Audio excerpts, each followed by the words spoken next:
But with the Japanese team, they were like super quiet. But with my all Japanese team, it was really, I felt like this wall, or kind of like you mentioned, like an outsider. Like, yeah. But now I feel that is my strength.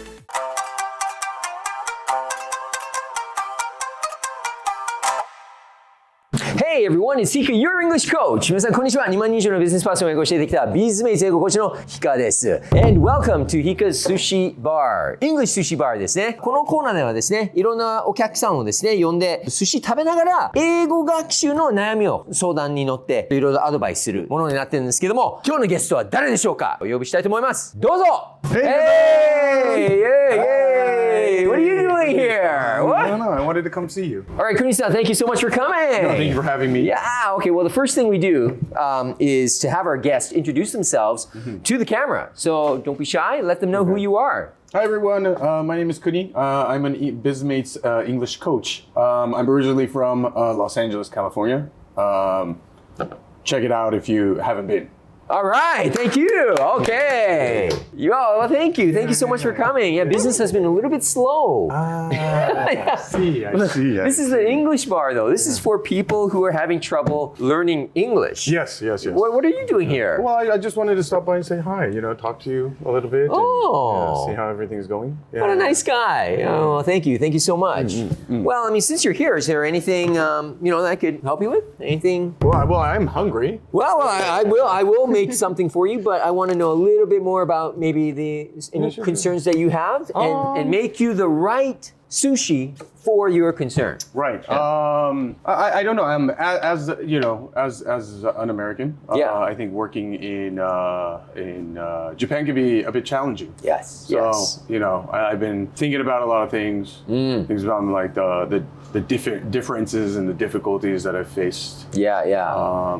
So I kind of wanted to open up about that. Yeah, of course, and I could totally relate because I think there are different issues for like a Caucasian American or someone who's not like us, like Japanese American or Japanese Canadian. But for us, we look Japanese. We have a Japanese last name. So you're Kuni, right? And I'm Hika. So we have Japanese names. Right. We have a Japanese face. Yeah. But inside, we grew up as a foreigner. So there's that. It's quite complex. It's a little because they kind of assume that you know like the smaller print of Japan, like etiquette and rules. Absolutely, yes. Yeah, but not living here and growing up here, it's kind of challenging, especially in the business scene as well, because there's a lot of things that we can pick up outside, of work, but then when it goes to come to work, it was like a completely different kind of I totally understand. Right? Yeah. So like when I worked for a regular like Kaiwa company,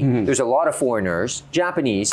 But that was kind of easy to get into, right? Yeah, that was fine. But when you start working not as an Eikaiwa sensei, but as like a business person, you really see the difference in culture, right? Yeah. So you must have had some challenges. I did. I think the first one that the first challenge I really faced was when I had to manage an all Japanese team. Really? Yeah. So that was a lot of that was a big change for me because I was always used to kind of managing the international teams, right? Yeah. Which I'm fairly, we're both fairly, used to that exposure. But for the whole Japanese team, it was a little bit of an eye opener for me. Right. So how many team members did you have? I had about six team members, at the time, right? Yeah. So it was interesting because like the meetings and stuff, like when I had to ask a question, it was always super quiet and no one really kind of wanted to like, chime in or share, or I don't know whether that's, that was something new to me where, coming from, a more international team, everybody's just like throwing a lot of ideas and whatever they're thinking out there. But with the Japanese team, they were like super quiet. Did you feel like you were an outsider? Oh yeah, totally. Oh, you did? Totally. Yeah. I see. I felt like I was completely out of my element, to be honest with you. Because I never did any homework about like managing Japanese teams. I just thought, it was going to be the same. And so, I went in there with, of course, an open mind. But there was a lot of things that were big challenges challenges.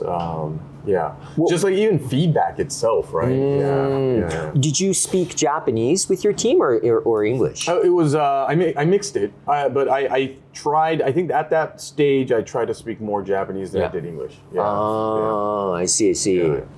So in their English, so it wasn't a language problem so much. It was more of a cultural. I think it was more of a cultural problem. Yeah. I see. Specifically, like you mentioned, like they wouldn't talk in meetings, like your international team. Were there other cultural differences that you noticed? I think there was always this kind of like wall, between manager and employee kind of. Whereas my other team, we were just like we of course we're professional, but we had we shared things outside of work. But with my all Japanese team, it was really I felt like this wall or covenant. You're the boss.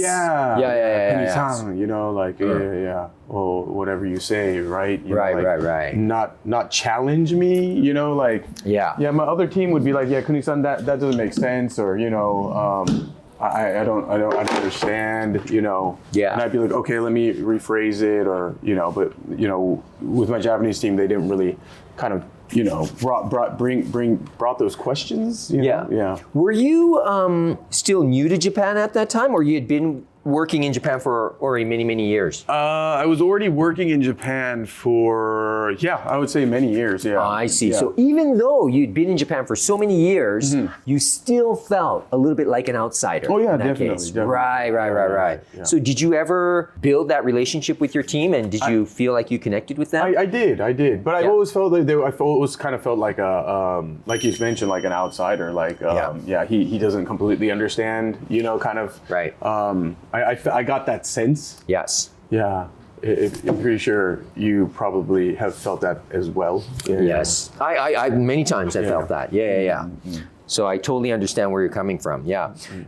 Especially looking Japanese, having a Japanese name, speaking Japanese, and your Japanese is pretty good too, as with mine. So you're expected to know the culture. But when they realize that you don't, they automatically see you as an outsider. And I know that feeling. And there was a time where I felt like I wanted to go back to Canada. I was like, what, I'm not being accepted here? I'm an outsider? I felt that. But after a while, I got married, had Japanese kids, started making more Japanese friends. And then now I feel a lot more comfortable in the culture. But for the longest time, I totally understand where you're coming from. Yeah. And that's why I think this is the perfect for you. This is ebi. And ebi is not fish. So when you go to a sushi restaurant, you expect fish, right? You expect tuna, you expect salmon, you expect hamachi, right? Ebi is an outsider. It's not fish. But now ebi is one of the most popular sushi choices in Japan. So you could be an outsider and still be very, very popular and fit in. So please try. Yes. So my point is, I think both, this is advice I think for both of us. Yeah, you got to push and pour. Yes. いただきます。はい、どうぞ。Outsider. How's it? Delicious. Delicious? よかった。Yeah. Do you like sushi? I love sushi. Oh, really? Yeah. I often I think almost every weekend I'll eat sushi. I'll make sushi at home, or we'll go to like a kaiten sushiya. And then when the kids are busy, then my wife and I will just go to a nice sushi restaurant once in a while. Nice. Yeah. But Hika-san, I know you probably had a similar experience. I mean, how did you kind of get adjust to that situation?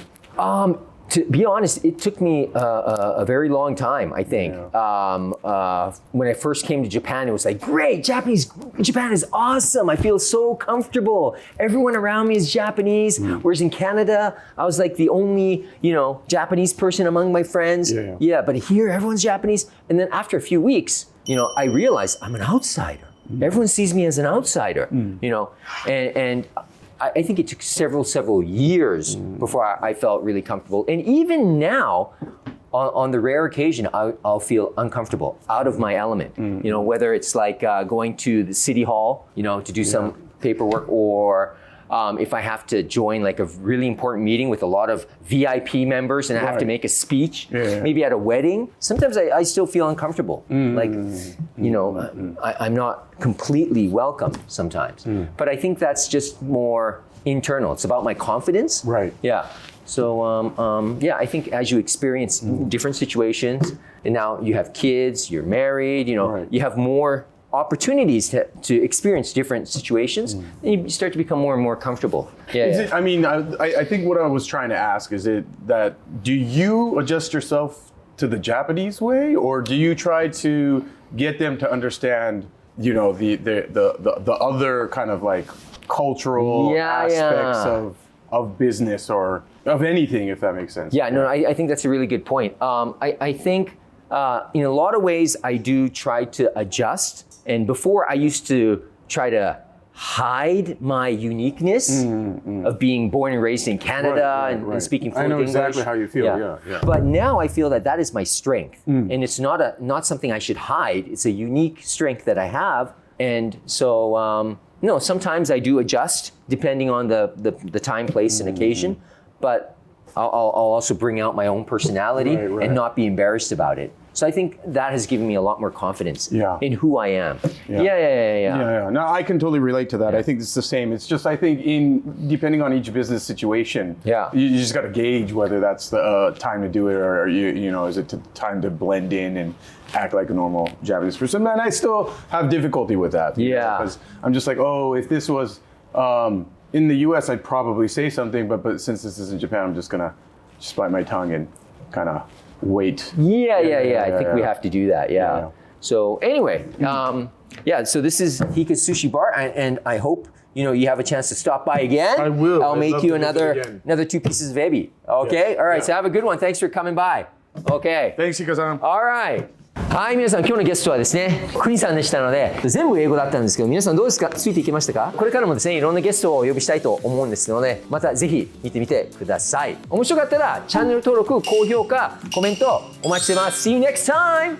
動画の概要欄にある URL から Bizmates の公式 LINE 友達に登録して簡単なアンケートに答えるだけでオリジナルフレーズブック10冊が無料でもらえます。ビジネスで覚えておきたい基本動詞、名詞などの完全攻略ブック、シーン別品質英語フレーズブック4冊、英会話に必要な最低限のフレーズ150選などすべて私、Hikaが厳選した全部600選のフレーズブック10冊をプレゼントします。ぜひ見逃さずプレゼントを受け取って皆さんの英語学習にご活用ください。